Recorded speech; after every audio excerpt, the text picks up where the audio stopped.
Blackwood Manor's terror. The old Victorian house stood silhouetted against the bruised, twilight sky. Rain lashed against the leaded glass windows, a relentless drumming that mirrored the unease churning in Elara's stomach. She gripped the wrought iron gate, its cold metal biting into her palm. This was Blackwood Manor, her inheritance, a place whispered about in hushed tones in the nearby village of Hollow Creek, a place steeped in a history Elara was only beginning to unravel, a history that was quickly becoming her nightmare. Elara's great-aunt, a recluse named Seraphina Blackwood, had died under mysterious circumstances, leaving the sprawling manor to her only living relative. The villagers had offered cryptic warnings, tales of strange lights, unsettling whispers, and a pervasive sense of dread that clung to the house like a shroud. Elara, a pragmatic historian, had dismissed them as folklore, eager to explore the house's archives and uncover the Blackwood family secrets. Now, standing on the threshold, she felt a prickle of apprehension. The air was thick with a cloying sweetness, like decaying flowers, and an unnatural stillness hung over the grounds, broken only by the relentless rain. Pushing open the gate, she stepped onto the overgrown path, the gravel crunching beneath her boots. The heavy oak door creaked open at her touch, revealing a cavernous hallway swallowed by shadows. Dust motes danced in the slivers of light, filtering through the grimy windows. The silence inside was even more profound, a heavy blanket pressing down on her ears. It was the silence of a place holding its breath. Days bled into weeks as Elara began to catalog the contents of the manor. She discovered a library filled with arcane texts bound in leather and human skin, a locked room in the attic filled with bizarre medical equipment, and portraits of her ancestors, their eyes following her with unsettling intensity. The whisper started subtly, a rustle in the empty rooms, the faint echo of footsteps in the grand staircase, a fleeting glimpse of movement in the periphery of her vision. She tried to rationalize it. The old house was settling, she told herself. The wind whistling through the cracks sounded like voices. It was just her imagination, fueled by the villagers' stories. But the whispers grew louder, more insistent, weaving themselves into her dreams.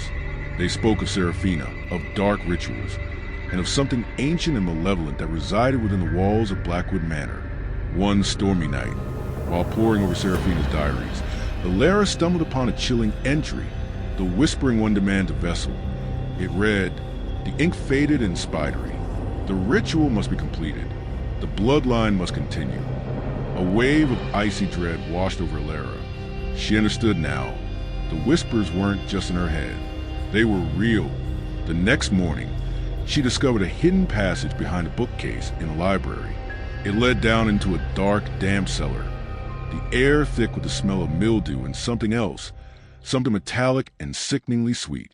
At the center of the cellar, a stone altar stood bathed in the eerie glow of phosphorescent fungi. Dried blood stained the stone, and a single, tarnished silver dagger lay upon its surface.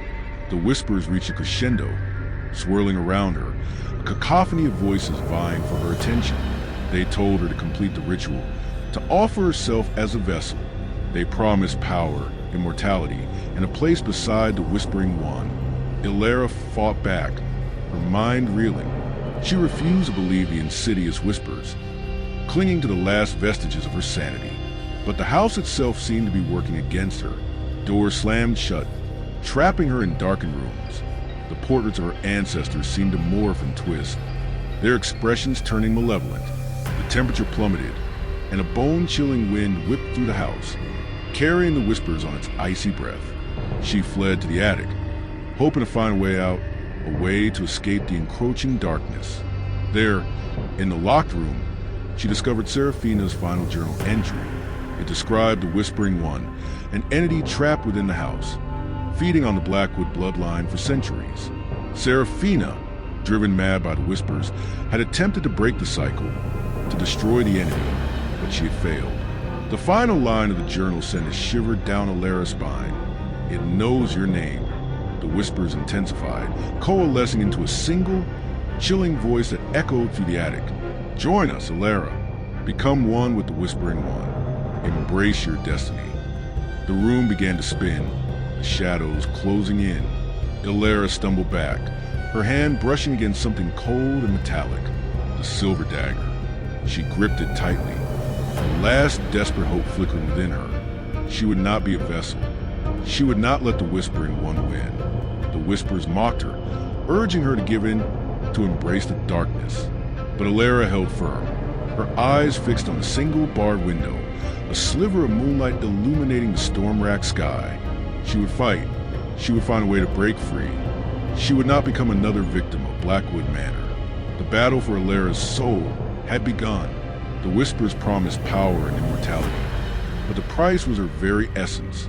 As the storm raged outside, mirroring the tempest within her, Elara knew that the fate of Blackwood Manor and her own hung precariously in the balance. The silence that followed was more terrifying than the whispers, a pregnant pause before the final, horrifying act. The wind howled a mournful dirge around Blackwood Manor, a symphony of despair echoing the turmoil brewing within its walls. Elara, clutching the silver dagger, felt a cold dread seep into her bones. The whispers had ceased, replaced by a suffocating silence that pressed against her eardrums, a silence pregnant with anticipation. The entity, the Whispering One, was waiting. She knew she couldn't stay in the attic. It felt like the epicenter of the house's malevolence, a nexus of dark energy, driven by a desperate instinct. She crept back down the winding staircase, each creak of it sounding like a gunshot in the oppressive quiet. The portraits of her ancestors seemed to watch her descent, their painted eyes burning with an unholy light. The library, once a sanctuary of knowledge, now felt like a tomb. The arcane text seemed to pulse with a hidden energy, their leather bindings whispering forgotten secrets. Elara could almost feel the presence of the Whispering One, a cold, ethereal touch brushing against her skin. She knew it was toying with her, savoring her fear. Driven by a sudden surge of adrenaline, Elara began to pull books from the shelves, searching for anything that might offer a clue, a weapon against the entity. She unearthed ancient grimoires filled with cryptic symbols, alchemical treatises, and disturbing accounts of the Blackwood family's dark history. One particular book, bound in what she now realized was human skin, detailed the summoning ritual that had originally trapped the Whispering One within the manor. It spoke of a binding spell, a way to banish the entity back to the realm from whence it came. But the ritual was complex, requiring specific ingredients and a precise incantation. Time was running out. She could feel the Whispering One's influence growing stronger, its tendrils of darkness reaching out to claim her. As she frantically searched for the necessary components, the house began to fight back.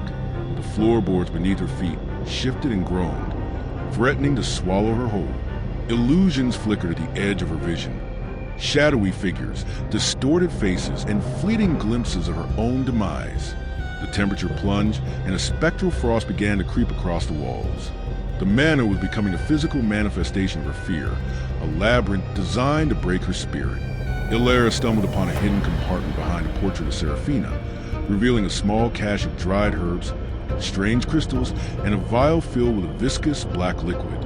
Hope surged through her as she recognized some of the ingredients listed in the grimoire. She gathered them quickly, her heart pounding against her ribs.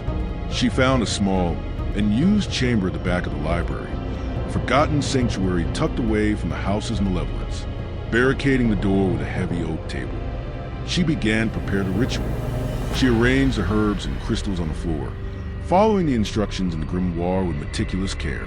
The air crackled with an unseen energy as she poured the black liquid into a shallow dish, its pungent aroma filling the room.